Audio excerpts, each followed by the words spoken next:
JBNN will keep you informed. I'm Michelle Jones. Hi guys. Before we go into the news, please remember to like, subscribe, leave a comment, and share the news with someone today. Now on to the news. 2 charged for a gun attack on man in Old Harbour. 2 men have been charged in relation to Tuesday's gun attack on a man in Old Harbour, St. Catherine. Charged with shooting with intent, conspiracy to shooting with intent, possession of a prohibited weapon, and unauthorized possession of ammunition are a 23-year-old construction worker, Javon James, otherwise called Rumbelli, and a 34-year-old Ronaldo Knight, both of Burke Road in Old Harbour. Both were charged on Wednesday. The police report that about 5 a.m. on February 20, the complainant was walking along Burke Road when both accused allegedly opened gunfire at him. He escaped injury. A report was made to the police and an investigation was launched. This resulted in both men being held by the police. Following a question and answer session on February 21, they were arrested and charged. A court date is being finalized. DICOM probing police shooting of taxi operator in Halfway Tree. The Independent Commission of Investigations, DICOM, is probing the shooting of a taxi operator in Halfway Tree, St. Andrew, on Friday morning.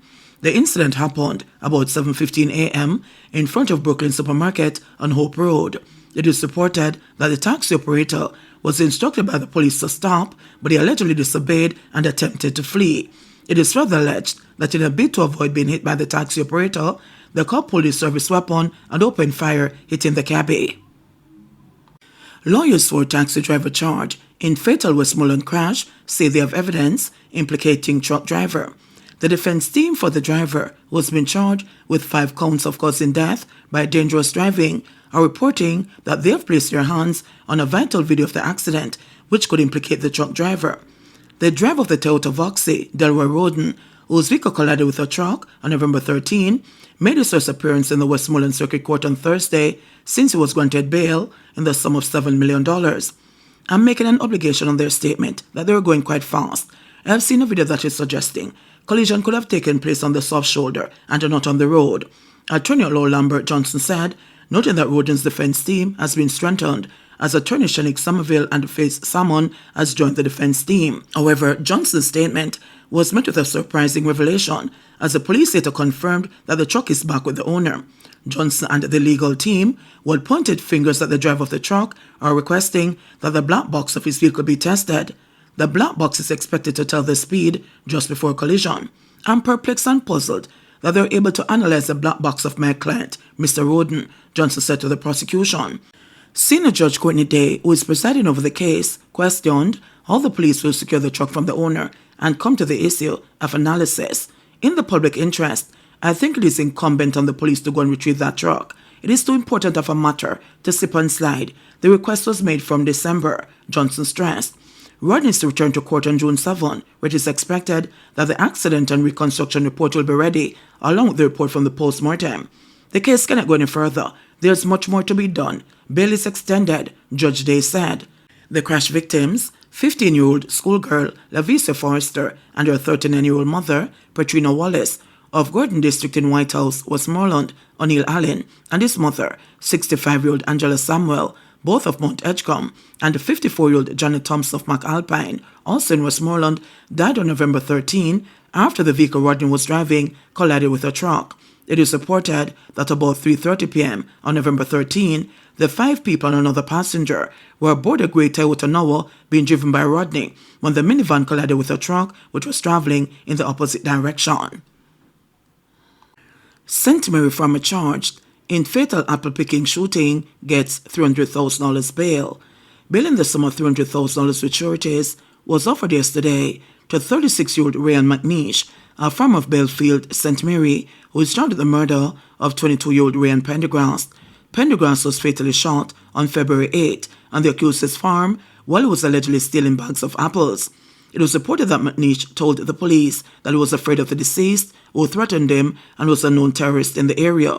Pendergrass was in the presence of another man, and McNeish claimed that the deceased was the one who confronted him. After the incident, it is alleged that the accused took the police to where he had placed the gun and handed it over. Attorney at Law Hugh Waldman, who is representing McNeish, in making the bail application said the accused was not a flight risk. Wildman submitted that the accused honestly believed that the deceased was a threat to him and his family, and that was the reason he got the gun. He argued that the question of honest belief that the accused's life was in danger will be a live issue at the trial before the jury. He asked the judge to consider that the accused showed the police where he had placed the gun and handed it over. In answer to queries from the judge, a policeman who was in court said that the deceased was known to the police as a bad man. The police said further that the accused was of good character and was not known to be a violent person. The prosecution had opposed bail. Attorneys at law Anthony Armstrong and Rashir Wildman are also presenting McNeish. Police say man pulled gun on cops led to Augusttown shooting. The police have refuted accusations made by residents in Augusttown, St. Andrew into the events surrounding Wednesday's shooting and injuring of a man in the community.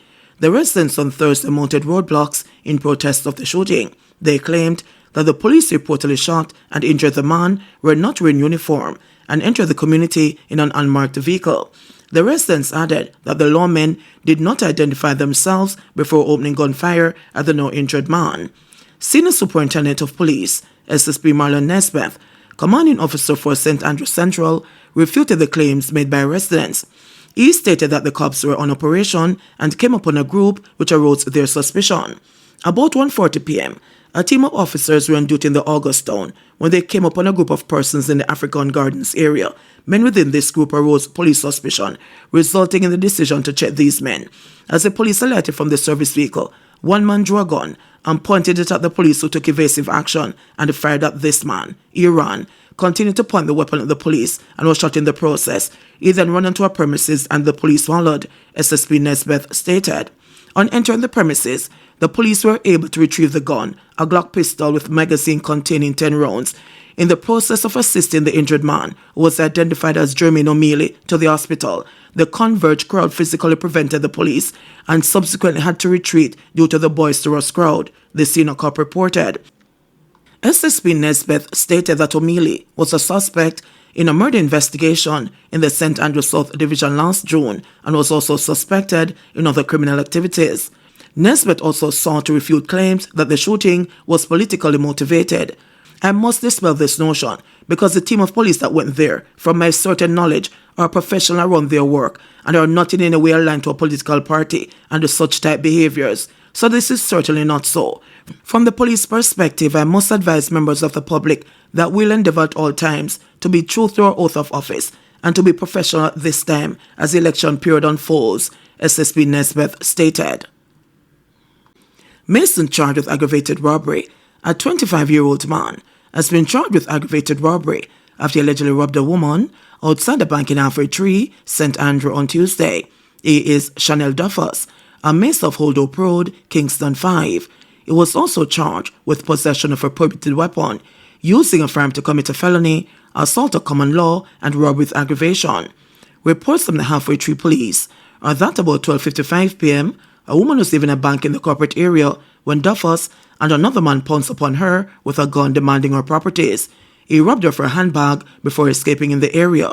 An investigation commenced, and on Friday, February 2, Duffus was arrested during a vehicle checkpoint on Waterloo Road in the parish. He was subsequently charged. A court date for him is being finalized. Omar Kore cried after wife murdered, cop tells court. Omar Kore, the man accused of plotting the 2018 murder of his wife, Simone Campbell Kore, appeared to be in distress after she was fatally shot outside their apartment complex. That, according to testimony by Detective Corporal, was at the scene of the murder following the incident. On Tuesday, while recalling the scene he saw at Stanley Terrace in Red Hills, St. Andrew, the detective told the prosecutors that on the day of the incident, Kore traveled along with him in the service vehicle he used to transport the now deceased individuals to the Kingston Public Hospital, KPH. The lawman recalled that the father of two appeared to be confused, frightened, and in shock during the journey. He appeared to be in distress and crying, the detective corporal said. Campbell Kore, 32, and the taxi operator, Winston Walters, 36, were shot dead about 4 p.m. on January 2, 2018, on Stanley Terrace in Red Hills, St. Andrew. On February 7, 2018, Kore was arrested in connection to the murders during an operation at a guest house in St. Elizabeth. Kore and the three co-accused, Michael Adams, Shakila Edwards, and Dwayne Pink, are being tried in the Supreme Court on 2 counts each of murder and a count of conspiracy. Additionally, when another police officer took the stand, he read from a 5-page statement he collected from Collymore after his wife and Walters were murdered. The court heard of the couple's tumultuous relationship, detailing how they moved from Campbell Collymore's parents' home and started living in the Red Hills apartment. She and my parents get on very well. Myself and her parents do not get on very well because of a feud we had at their premises. My wife put my clothes and the stuff in a garbage bin, so I told my wife that I'm not coming back to see her. She took the decision to move out, and we both rented an apartment in Red Hills, St. Andrew. Because she did this, our parents didn't like it, the statement read. Nevertheless, Collymore reportedly said on the day before his wife was killed, they were happy. My wife and I was very happy up to yesterday, and there was no difference between us, the statement read. Campbell Collymore was shot 21 times and died while being transported to the Kingston Public Hospital. Walters died at the scene. Collymore was accosted by the police at the Norman Manley International Airport in Kingston as he allegedly tried to leave the country one day after Campbell Collymore's funeral. JBN will keep you informed. Please remember to subscribe, like, share, leave us a comment, and click the notification bell to receive our daily news items.